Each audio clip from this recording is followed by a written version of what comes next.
साथियों, आज दशहरा है, आज गांधी जयंती है, आज लाल बहादुर शास्त्री जयंती है और कांग्रेस के पूर्व अध्यक्ष के कामराज उनकी आज पुण्यतिथि है और साथ में आरएसएस के 100 साल कंप्लीट हुए हैं।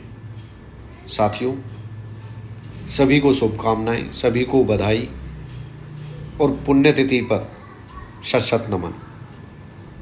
लेकिन गांधी जी ने देश के लिए क्या किया आप जानते हैं।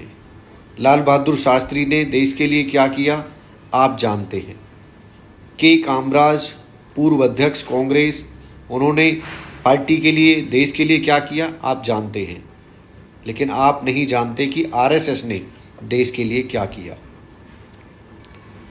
साथियों, 1920 से ही इस आरएसएस की रचना, इसकी तैयारी शुरू हो गई थी, क्योंकि आरएसएस के संस्थापक डॉक्टर हेडगेगर, जिनके दिमाग में यह विचार आया कि हिंदू को मजबूत करना है, इस भारत को हिंदू राष्ट्र बनाना है, और इसीलिए 1923 में पहली बार नागपुर में हिंदू मुस्लिम के नफरत फैलाकर दंगे कराए गए, ताकि इस आरएसएस संगठन की नींव को रखा जाए। और फिर दशहरे के दिन 1925 को इसकी नींव रखी गई। और आप मेरी बात से समझ गए होंगे, इसकी जो नींव है वो नफ़रत से बनी हुई है, दंगों से बनी हुई है, जो पहली बार नागपुर में हिंदू मुस्लिम के बीच एक दीवार खड़ी करी गई। दो धर्मों के बीच जो सद्भाव और प्रेम है उसे ख़त्म किया गया। हिंदू महासभा जो हिंदू हिंदू गाती थी, मुस्लिम लीग जो मुस्लिम मुस्लिम गाती थी, इन दोनों ने एक अखंड भारत को तोड़ने का काम किया। इनकी विचारधारा ने भारत में नफरत पैदा करने का काम किया। कभी भी किसी भी अंग्रेजों को भगाने में, देश को आज़ादी दिलाने में कोई योगदान नहीं। क्रांतिकारी लड़ते थे, मरते थे, शहीद होते थे, आवाज़ उठाते थे, प्रदर्शन करते थे, विरोध प्रदर्शन करते थे, लेकिन आरएसएस जो हिंदू महासभा, इनका कोई लेना देना नहीं। इनका काम था हिंदुओं को एक करना। और वो भी कौन हिंदू? वो भी वो हिंदू जो वर्ण व्यवस्था के हिसाब से जिन्हें प्रिविलेजेस मिला हुआ है। इस आरएसएस में और हिंदू महासभा में कोई भी ओबीसी, एससी, एसटी का कोई हिंदू नहीं था।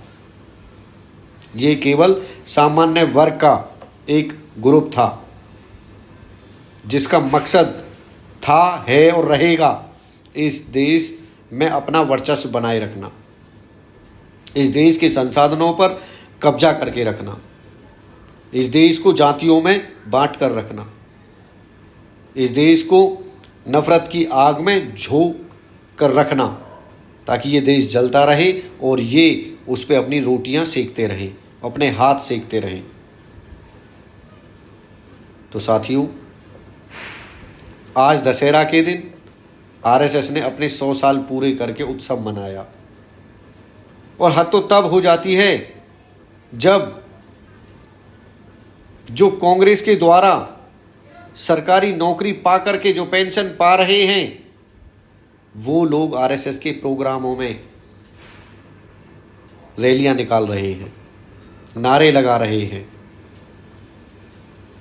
जिनका जन्म कांग्रेस की वजह से हुआ, जिनका पालन पोषण कांग्रेस की वजह से हुआ, जो आज भी कांग्रेस की दी हुई नौकरी की पेंशन खा रहे हैं, वो लोग आज बीजेपी और आरएसएस के पिट्ठू बन गए हैं। और उससे पहले इनके जो पूर्वज थे वो अंग्रेजों के पिट्ठू थे। लेकिन कांग्रेस से भूल हुई, गलती हुई, ना इनके पूर्वजों को पहचाना ना इनको पहचाना, कि तब भी धोखेबाज थे, ये आज भी धोखेबाज हैं। तो साथियों, लेकिन मुझे गर्व है, मैं प्राउड के साथ कहता हूं कि जो अम्बेडकरवादी हैं उन्हें कोई हिला नहीं सकता। बाबा साहब आरएसएस के विरोधी थे, बाबा साहब मनुस्मृति के विरोधी थे, और इसीलिए जो भी अम्बेडकर को मानने वाला है वो आरएसएस और मनुवाद का विरोधी है। और वो कभी भी ना आरएसएस में जा सकते हैं ना बीजेपी में जा सकते हैं, क्योंकि बाबा साहब के जो समर्थक हैं वो वास्तव में ही विचारधारक, आइडियोलॉजिकल बहुत स्ट्रॉन्ग हैं।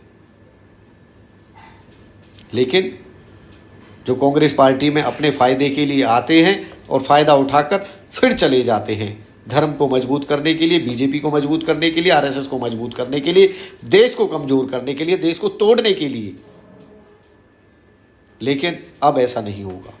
अब ये कांग्रेस वो कांग्रेस नहीं रही है, अब नई कांग्रेस है। इसमें राहुल गांधी खुद मनुवाद के खिलाफ खड़े हुए हैं, वो खुद आरएसएस के खिलाफ खड़े हुए हैं, वो खुद ऐसे लोगों को पहचान रहे हैं, आइडेंटिफाई कर रहे हैं जो लोग दोनों नावों में पैर रख के चलते हैं। इन लोगों की वजह से इस देश की बर्बादी तय हुई है। इन्होंने अपने फायदे के लिए, अपनी मलाई के लिए आज इस देश को बेच कर रखा हुआ है। साथियों, अब जो भी होगा वो केवल देश के विकास के लिए होगा, देश की मजबूती के लिए होगा, देश की विचारधारा के लिए होगा, प्रगति के लिए होगा। आरएसएस, बीजेपी, हिंदू महासभा की जो विचारधारा है उसे उखाड़ के फेंकना होगा। धन्यवाद।